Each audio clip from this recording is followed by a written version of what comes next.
Una bendecida tarde para todos nuestros queridos hermanos católicos en el mundo. Esto es Apologética Católica, razones de nuestra fe. Y estamos en el bloque eclesiológico, tocando los temas referentes a nuestra Santa Iglesia Católica.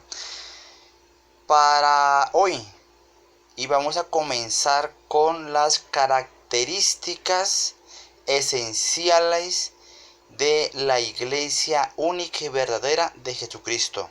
Las características esenciales de nuestra Santa Iglesia Católica. Y son 5 características fundamentales. Y la vamos a tocar de a poco. Hoy vamos a tocar la primera. Y son 5. Una, santa, católica, apostólica y mariana. ¿Verdad? Solamente la única iglesia de Cristo es mariana. Y vamos a verlos de una forma continua y eficaz aquí en Apologética Católica, razones de nuestra fe. Y para hoy el tema es la unidad de la iglesia, mis queridos hermanos. La característica de la iglesia, una de ellas es la unidad. Recordemos, una, santa, católica, apostólica y mariana. Entonces es una. Vamos a mirar la unidad. Y para esto, mis queridos hermanos, nos referimos a Efesios 4. Todo el capítulo 4 de Efesios habla de la unidad de la iglesia. Y nos vamos a referir hacia un texto, hacia un versículo, el versículo 14, ¿verdad? Ya no seremos como niños, que cambian fácilmente de parecer y que son arrastrados por el viento de cualquier nueva enseñanza, hasta dejarse engañar por gente astuta que anda por caminos equivocados. Efesios 4, 14. Todo el capítulo 4 habla de la unidad. Y vamos a mirar exactamente a qué se refiere sobre la unidad de la iglesia. Y se refiere en cuanto a la unidad a la doctrina, a la fe. A la doctrina y a la fe, mis queridos hermanos, en Cristo Jesús. Doctrina cristiana y fe cristiana, mis queridos hermanos. Y cuando hablamos de doctrina es la enseñanza verdadera. Y cuando hablamos de fe es la fe verdadera.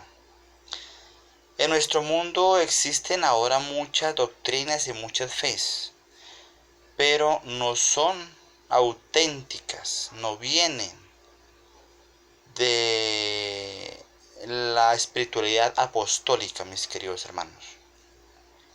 Entonces, en este orden de ideas, la unidad se refiere entonces a eso, a la doctrina y a la fe, ¿verdad? Una doctrina cristiana, verdadera, apostólica, y una fe también verdadera y apostólica. Doctrina y fe. Bien, mis queridos hermanos, estamos teniendo la clara en este sentido, doctrina y fe.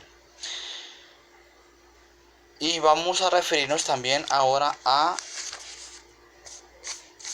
1 Corintios 1:10. Dice así: hermanos, en el nombre de nuestro Señor Jesucristo les ruego que todos estén siempre de acuerdo y que no hayan divisiones entre ustedes. Vivan en armonía, pensando y sintiendo de la misma manera. También está hablando de la unidad, ¿verdad? Que no haya divisiones, que siempre haya armonía y pensando siempre y sintiéndolo de la misma manera, mis queridos hermanos. Entonces, esta es una característica de la única iglesia verdadera de Cristo, la unidad. Unidad en fe, unidad en doctrina, unidad en pensamiento, unidad en armonía con Cristo Jesús. La iglesia es una, ¿verdad? Y cuando hablamos que es una, es porque nos enseña y vemos que realmente es una. Si vemos en todo el mundo, es una doctrina, es la misma doctrina, es una fe, es la misma fe. ¿Cuál fe y cuál doctrina? La fe apostólica y la doctrina apostólica, mis queridos hermanos, y en Cristo Jesús. Y para hablar de doctrina y fe, tenemos que remontarnos a los apóstoles. Y cuando nos remontamos a los apóstoles, en nuestros días la única y santa iglesia que puede tener, ¿verdad? Y tiene cómo demostrar que viene de los apóstoles en nuestra santa iglesia. Sobre la sucesión apostólica, la única iglesia que tiene sucesión apostólica es la nuestra. Nos puede demostrar entonces cómo venimos de los apóstoles, de Pedro y Pablo, que hoy también celebramos la solemnidad de Pedro y Pablo, mis queridos hermanos en Cristo Jesús. Y entonces, ahondar un poquito más el tema, digamos que la iglesia verdadera de Cristo, en esta secuencia de ideas, tiene que tener y debe de tener 21 siglos. Escuchen bien, tiene y debe que tener 21 siglos de existencia, porque el mismo Señor Jesucristo la fundó.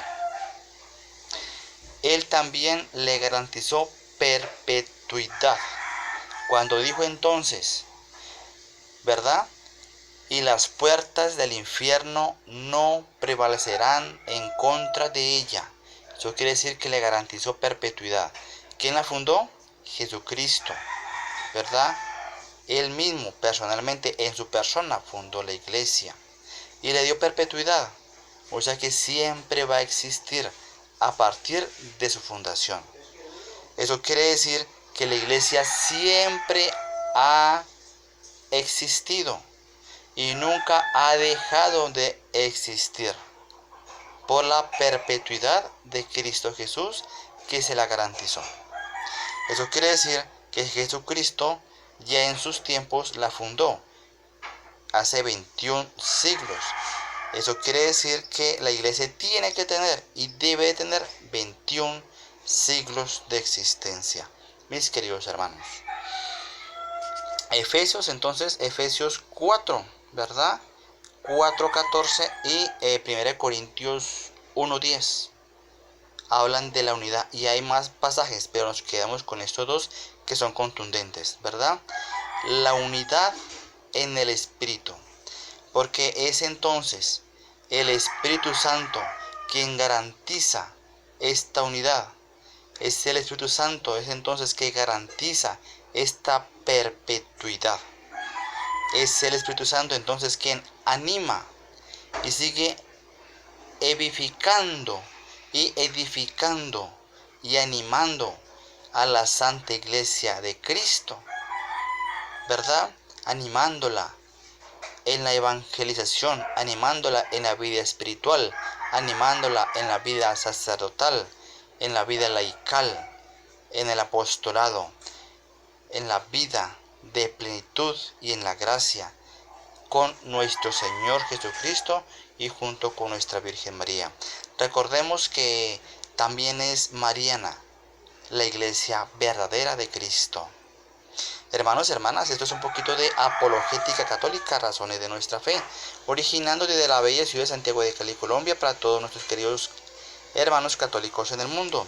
Y como siempre, con la bendición de Dios Padre Todopoderoso, Padre, Hijo y Espíritu Santo, desciendan sobre ustedes y les acompañen siempre. Una bendecida tarde para todos en esta solemnidad de Pedro y Pablo.